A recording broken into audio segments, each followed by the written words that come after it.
En el pensamiento científico también se produce una revolución conceptual en el modo de poder pensarla.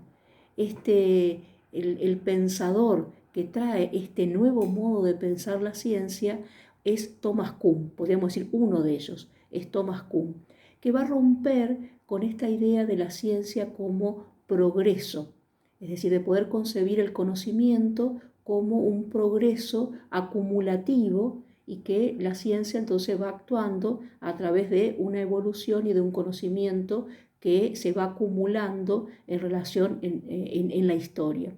¿Qué es lo que trae de nuevo Kuhn? Kuhn irrumpe con una idea muy interesante, que es la idea de paradigma. La idea el paradigma, podríamos decir, es un modelo. El sinónimo de paradigma sería modelo.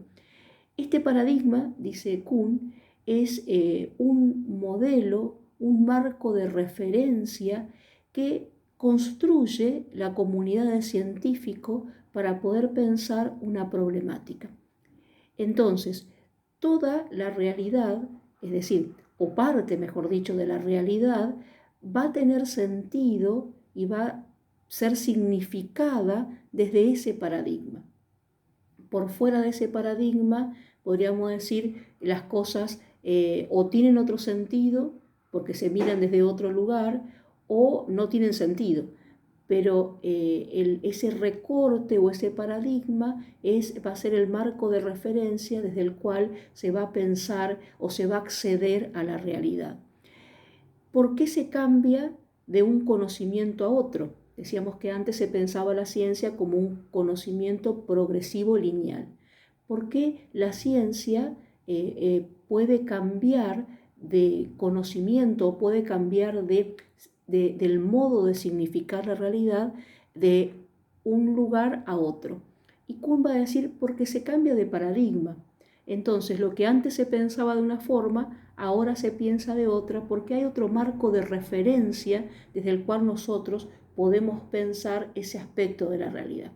Pongo un ejemplo quizás para clarificar. Es un ejemplo que se pone siempre. En un momento dado, en la Edad Media, se pensaba que la Tierra era el centro sobre el cual giraban todos los planetas. Entonces era un paradigma desde el cual también se construía la verdad. Esto también es interesante, porque no es que exista la verdad, lo que existe es un paradigma que le da soporte, podríamos decir, a eso como verdadero. Entonces era verdadero eso. Pero después vienen otros científicos, quizás los más conocidos, Copérnico, Giordano Bruno, Galileo Galilei, que vienen a instalar y decir, no es verdad eso. Lo que es verdad es que es el Sol el que está en el centro de todo el universo y la Tierra gira alrededor como otro planeta más.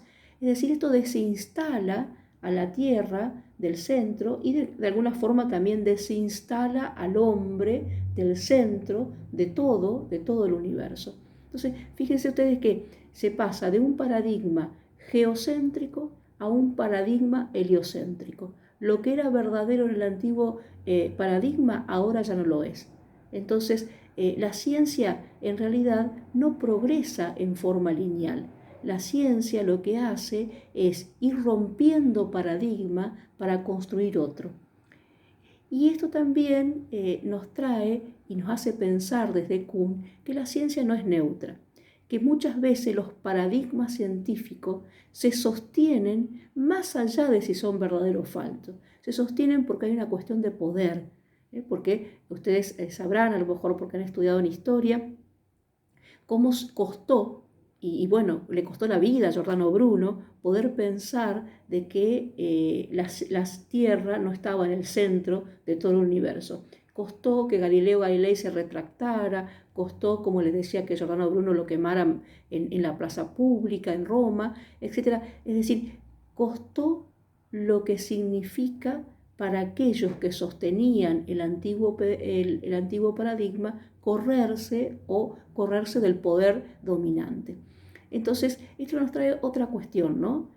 Los significados de la ciencia siempre están en relación a un marco de referencia y la verdad siempre se juega en el entramado de ese marco de referencia, de tal manera que podemos pensar un concepto puedes tener sentido en un paradigma y si lo pasamos a otro paradigma tiene otro sentido.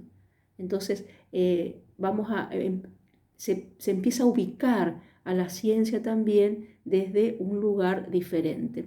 Lo que nos parece interesante para concluir esta problemática que venimos trabajando sobre el conocimiento es poder pensar y sostener que el conocimiento siempre tiene que ser aquello que nos problematice.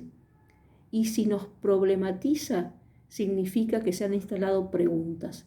Y si se han instalado preguntas, significa que el conocimiento siempre nos tiene que abrir a lo nuevo, abrir a nuevas perspectivas, abrir a lo incierto. Si el conocimiento cierra, se vuelve dogma, y el dogma indudablemente nos paraliza. Entonces, cualquiera sea el conocimiento, cualquiera sean los modos en que accedemos a la realidad, siempre tiene que ser aquello que nos abre, porque la libertad siempre está en las preguntas y no en las respuestas que intenta cerrar la perspectiva de la pregunta.